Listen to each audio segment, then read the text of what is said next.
What is going on, Big Salon Gamers? It is Benson, and today we're going to be going over the top 5 weapons within Vanguard multiplayer. Now, this isn't exactly a ranking, just more so a, hey, these are the top 5 weapons, use them. If you haven't already, leave a like, subscribe, all that cool nonsense. Rad is epic, subscribe to me, and if you do, I'll literally shout you out as well, plus give you a kiss. Check out the links in the description, the Discord, all that. Join them, please. I'm that gamers, let's get it. One of the weapons within Vanguard multiplayer that is really good is the M1 Grand. Now I know what you're thinking, why in the hell would I ever want to use a semi-auto rifle within COD? It's literally just all about bin automatic, shotguns, submachine guns, all that good stuff. But I'm here to tell you guys the M1 Grand is literally so broken, at least within beta form right now. And you're probably watching this maybe a week later, you know, when the public beta is out for everybody. This is in private beta right now for pre-orders. But hey, this weapon, 2 taps no matter what. Unless you put on some funky attachments for it that make it a 3 tap, it's still a 3 tap. I mean, overall, the weapon is amazing. It only has about 8 in the clip. You can increase it to about 16, which is pretty nice. But it does make the weapon a little bit slower than normal, which is a little upsetting. But hey, the weapon is really good. The aim down sight time is fairly quickly. I wouldn't say it's as quick as a submachine gun or maybe an assault rifle, but it is quicker than, say, an LMG or a sniper rifle. And speaking of sniper rifles, this weapon is ultimately a sniper rifle. If you think about it, 2 shots, semi-auto, very quickly. You can shoot this gun as fast as you can shoot it.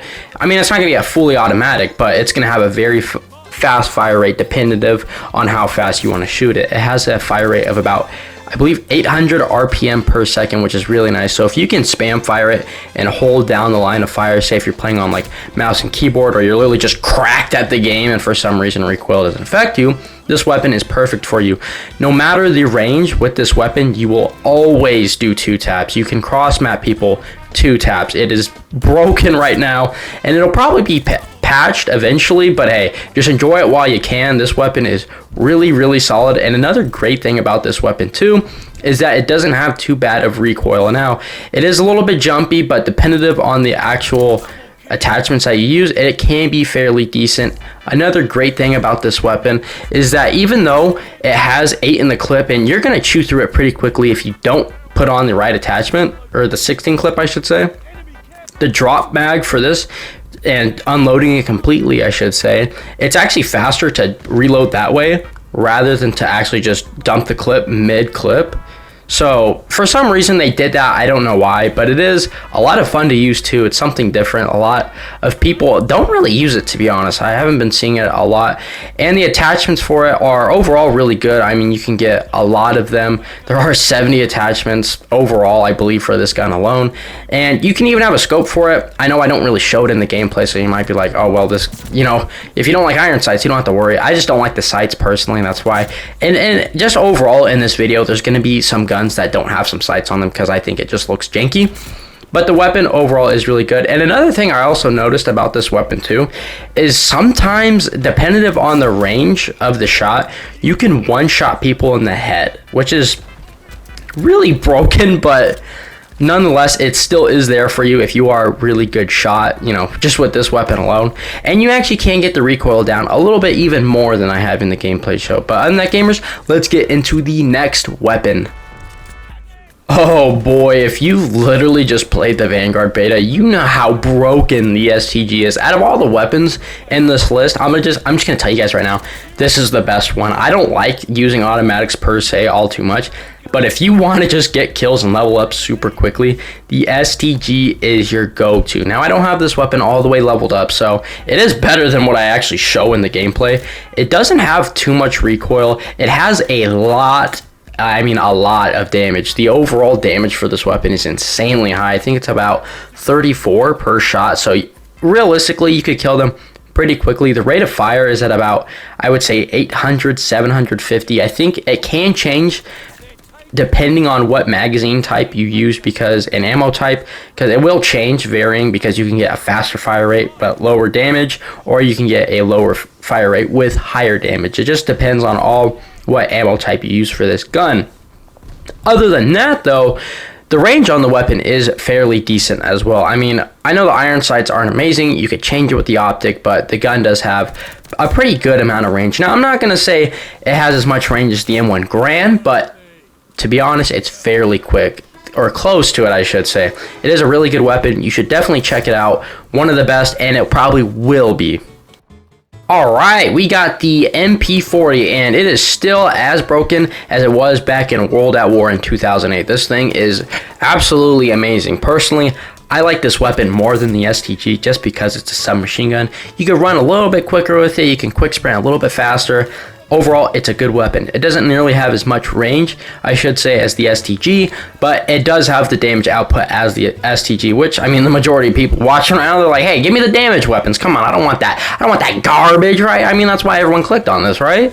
The MP40 all around is really good. It does have a little bit slower of a fire rate than the STG, I would say at about maybe 700 RPM per second. Still, though, it is fairly decent. You can increase the clip size. You do get about 32 in the mag with this weapon alone. It's actually fairly decent too. You can actually change the ammo types to get a little bit more damage. If you slap on incendiary rounds on this gun too, it's just broken. I mean, the range on it, pretty decent, pretty alright. But where this weapon really does shine is the ability to actually run around and run and gun with this weapon. It is the perfect run and gun weapon. I wouldn't say, like I said, the damage is on par with the STG, but you can just circle around enemies and use this to your full advantage. It is one of the better guns in the game for sure, and the reason why I like it so much is the run a gun ability with it. Also, another thing I didn't really add is the reload on it. Even though you get 32 in the mag, it's actually pretty quick. You can get it a little bit faster with sleight of hand, but I'm not sure if that's in the game yet as of right now. But overall, the weapon is pretty solid. I really do enjoy it, and it's the freaking MP40, baby. Who doesn't love this? Now, we have the machine pistol. Now, I know a couple of you are probably thinking, what? You're using a pistol? Now, let me tell you guys something. Okay, here, look. This thing, for some reason, as soon as you pull it out, you can just hip fire up close to an enemy. Like, say you just run out of ammo with your STG, right? You just pull out this bad boy, and you just spray them down. It is that good. It does have really good hip fire accuracy. If you miss, like, 2 or 3 shots, you actually have the potential to lose the kill and actually die. So you have to be pretty accurate with this. I'm not gonna lie. This is one of the weapons that you have to be pretty accurate with. Like I just shown in the gameplay, if you don't burst fire at range, you're probably going to die. That's just the nature of the pistol. It has a lot of recoil. I think this is the weapon that has the most recoil within the game, and it's crazy to think because, well, it's a pistol, you know? Like, why does this have the most recoil? And that's because the RPM of this gun, it's at about like 1,100. If you could think of a P90, think of it just a little bit higher than that. It's that insanely broken. I don't know if you can get an extended mag, but I would assume you can't, just because, you know, the gun literally just, it shoots so fast. They kind of want to have this gun balanced, which makes sense, but it's really not. It's not a balanced weapon in the slightest. It's fairly broken. It's really good. You can get a lot of kills with it, and if you know how to balance your shots fairly well, you can get a lot of kills with it. And it does have a pretty quick reload, so if you're worried about the clip size being small, you don't have to worry too much. It tries to cock back the gun, but you really don't have to reload the gun, which is pretty nice. It is a really good weapon. But gamers, let's get into the last weapon. Woo! Wouldn't be a World War II game without the Tommy gun. Now, this thing is actually really good. I would say on this list, it's not as good as the others, and if I was ranking this, it would probably be the 5th weapon, to be fairly honest with you. It's still a solid gun nonetheless. If you like the MP40, but it's just a little too slow for you, and it doesn't have as much in the clip as you would like, the Tommy gun is perfect for you. I really do enjoy this weapon, but one thing I don't like about it is it has a lot of bouncing recoil, and I know you might be saying, well, why? You just cherish the machine pistol, but for a submachine gun, it just has a little too much. At least for me, the grip I used didn't have a really good recoil control. The fire rate is about 850 rounds per minute, which is pretty good. The range on it is alright. If you can burst fire the gun, the range is good, but if you just fully burst it, it's not going to be good. So, I mean, that's it. But hey, gamers, if you did enjoy, leave a like, subscribe, all that cool nonsense. Check out the Discord, all that. Like I said in the beginning, but on that, gamers, I'll see you guys in the next one. Have a wonderful day. See ya!